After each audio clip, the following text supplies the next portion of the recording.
Existe um ditado antigo que diz que o diabo foge da cruz. Mas eu quero mostrar para você pela palavra de Deus que a cruz em si, ela não tem poder algum. Fique comigo e nos próximos minutos nós vamos falar a respeito disso.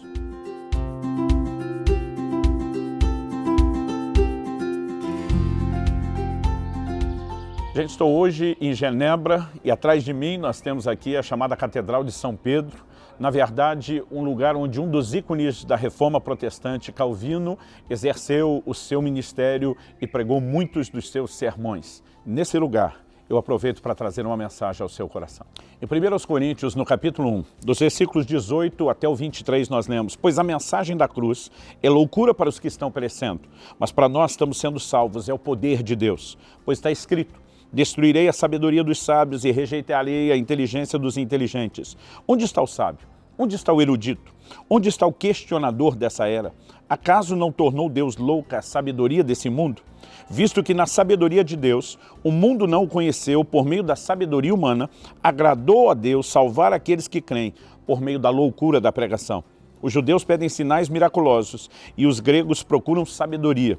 Nós, porém, pregamos a Cristo crucificado, o qual de fato é escândalo para os judeus e loucura para os gentios. Quando o apóstolo Paulo fala da mensagem da cruz, da palavra da cruz, ele está falando de uma pregação. E como afirmei anteriormente, o poder não é a cruz por si mesmo.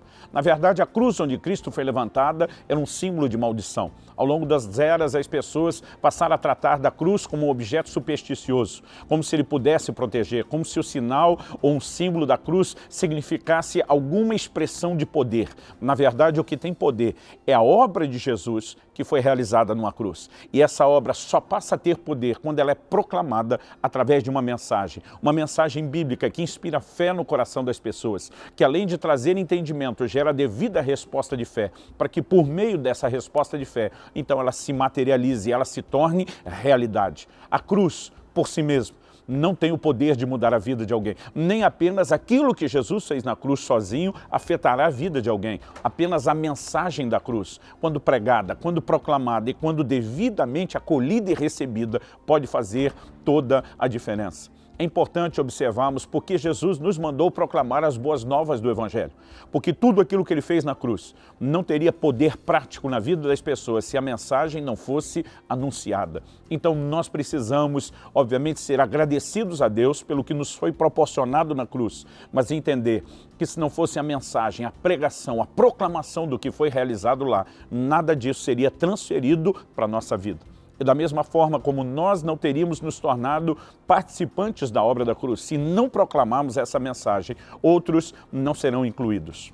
Em Romanos, no capítulo 10, a partir do versículo 13 até 17, o apóstolo Paulo diz: porque todo aquele que invocar o nome do Senhor será salvo. A salvação é possível por causa da obra da cruz, mas agora o nome do Senhor, o Senhor Jesus que por nós morreu e depois ressuscitou, está sentado à direita de Deus, o nome dele precisa ser crido e invocado. Mas ele diz no versículo 14, como porém invocarão aquele em quem não creram?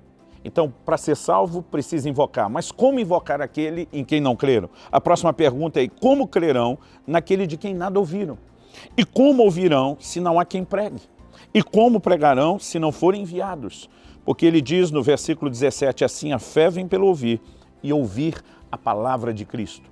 Portanto, as pessoas precisam crer para serem salvas, mas para que elas creiam, a palavra precisa chegar até elas. Isso nos mostra a responsabilidade que temos de entender, em primeiro, a mensagem da cruz que chegou até nós, mas também de transbordá-la de forma prática. Quando falamos da mensagem da cruz, é óbvio que o centro, o cerne de tudo isso é o fato de que Jesus se fez pecado por nós, para que nós fôssemos feitos a justiça de Deus. O homem estava debaixo de uma dívida de pecado que ele jamais poderia resolver por si mesmo. O Salmo 49 diz nos versículos 7 e 8 que ninguém poderia dar a Deus o resgate pela vida do seu irmão, porque a redenção da sua alma é caríssima. Não podíamos salvar a nós mesmos e não podíamos salvar uns aos outros. É por isso que necessitávamos de um Salvador. É por isso que Deus encarnou, se fez homem na pessoa de Jesus. Ele sofre sofrimento que eu e você merecíamos. Isaías profetiza e diz: o castigo que nos traz a paz estava sobre ele. Qual é a mensagem da cruz? É a mensagem de que alguém foi punido em nosso lugar, de que alguém sofreu em nosso lugar. É uma mensagem de substituição, que mostra a nossa culpa, o castigo que era exigido de nós para que a justiça de Deus fosse satisfeita. Isso tudo foi lançado sobre Jesus. Em Colossenses, no capítulo 2, no versículo 14, a Bíblia diz que o escrito de dívida que havia contra nós nas suas ordenanças, o qual nos era contrário, ele pregou na cruz. No momento em que Jesus vai à cruz, não é apenas o seu corpo, a sua carne sendo cravado naquele madeiro. A nossa dívida de pecado estava sendo pregada naquele madeiro. A nossa dívida foi colocada naquele lugar.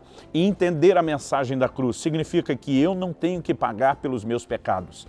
Evidente que a mensagem do Evangelho fala a respeito de me arrepender dos meus pecados, mas eu não tenho que pagar pelos meus pecados. Por quê? Porque Cristo pagou um dia para que eu fosse livre de toda a culpa e de toda a condenação. É por isso que a palavra de Deus diz: se alguém está em Cristo, nova criatura é. As coisas velhas já passaram e eis que tudo se fez novo. Nós não estamos falando de um perdão que automaticamente é transferido a toda e qualquer pessoa. Nós estamos falando de uma provisão que nós precisamos nos apropriar. Então, é importante entender a mensagem da cruz como anunciando uma boa nova que precisa ser recebida em fé, que precisa de apropriação. Jesus claramente nos sinalizou que ele veio trazer salvação. Ele diz: Deus amou o mundo de tal maneira que deu seu Filho unigênito, para que todo aquele que nele crê não pereça, mas tenha vida eterna. Crer pode nos levar à vida eterna, mas o apóstolo Paulo diz a Timóteo: toma posse da vida eterna. Significa que crer é apropriar-se. Então precisamos entender o que Jesus fez na cruz e nos apropriar disso. O perdão dos pecados é a parte principal, poderíamos dizer, a essência de tudo, mas a mensagem da cruz fala de muito mais do que isso. No Salmo 103, por exemplo, nós lemos: bendize a minha alma ao Senhor e não se esqueça de nenhum só dos seus benefícios. Ele quem perdoa todas as tuas iniquidades, mas Ele também quem sara todas as tuas enfermidades. É quem redime a tua vida da cova, é quem te coroa de graça e de benignidade. Portanto, não podemos limitar a obra da cruz a perdão de pecados, embora isso seja a essência e o principal. A Bíblia diz que Jesus tomou sobre si as nossas enfermidades. A mensagem da cruz nos fala de uma provisão de cura. A Bíblia diz em Gálatas 3 que Ele se fez maldição em nosso lugar, porque estava escrito: maldito o que for pendurado no madeiro.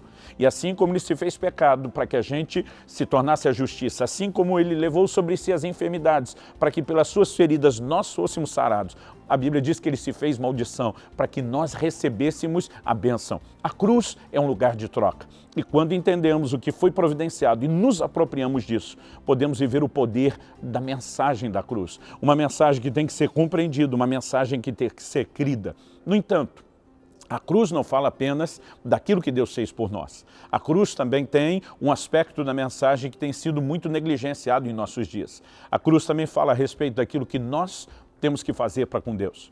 O apóstolo Paulo diz em Gálatas, no capítulo 5, que os que são de Cristo Jesus crucificaram a carne com as suas concupiscências. A mesma cruz que fala do que Jesus fez por nós, fala também do que nós devemos fazer por Ele. Por exemplo, em 2 Coríntios 5,14, Paulo diz: o amor de Cristo nos constrange, julgando nós isso. Um morreu por todos, logo todos morreram. A Bíblia fala que assim como Jesus morreu por nós, nós também precisamos morrer para nós mesmos, para honrá-lo. Então há um aspecto da mensagem da cruz, que diz respeito agora que eu entendi o que Ele fez por mim, como eu devo corresponder para com Ele. Meus pecados terem sido perdoados não significa que agora eu tenho autorização para continuar pecando e gastar o crédito que me foi oferecido. Jesus, ao tocar pessoas, Ele orientava. Ele dizia: vai e não peques mais. Aquela mulher apanhada em flagrante adultério recebeu o perdão de Jesus, mas também uma orientação para não voltar a pecar. A mensagem do que Cristo fez na cruz fala do perdão que nós recebemos.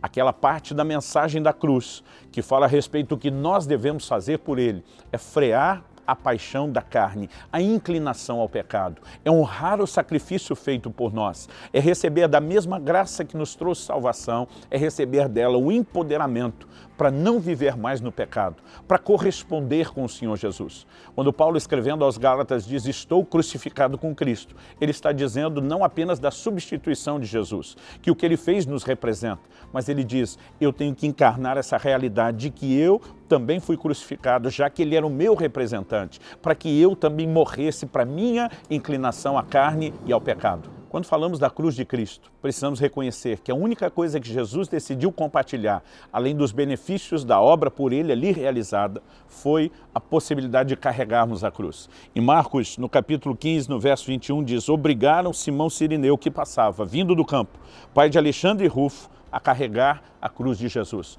Normalmente o sentenciado à morte carregava a cruz como um reconhecimento da sua condenação. Quando Jesus disse que nós temos que carregar a cruz, ele não falou que nós teríamos que ser crucificados de forma literal como ele foi, mas que tínhamos que assumir a nossa sentença de morte para nós mesmos, para o pecado, que deveríamos entender que a cruz fala não apenas do que ele faz por nós, mas também daquilo que em retribuição e pela expressão da mesma graça nós poderíamos e deveríamos fazer por ele. Carregar a cruz não é uma sugestão do Senhor Jesus, é uma ordenança. Carregar a cruz é uma condição para quem quer ser discípulo de Jesus. Assumir a sentença de morte para nós mesmos, para o pecado, para o mundo. Viver essa entrega progressiva pelo poder do Espírito, debaixo da graça de Deus, dizendo não à inclinação do pecado e honrando o sacrifício dele é de suma importância. Entenda a mensagem da cruz. Creia naquilo que ele fez e no que você tem que fazer. Aproprie-se dos benefícios disso, mas não guarde só para você. Compartilhe, proclame a mensagem da cruz para que muitos outros também sejam alcançados.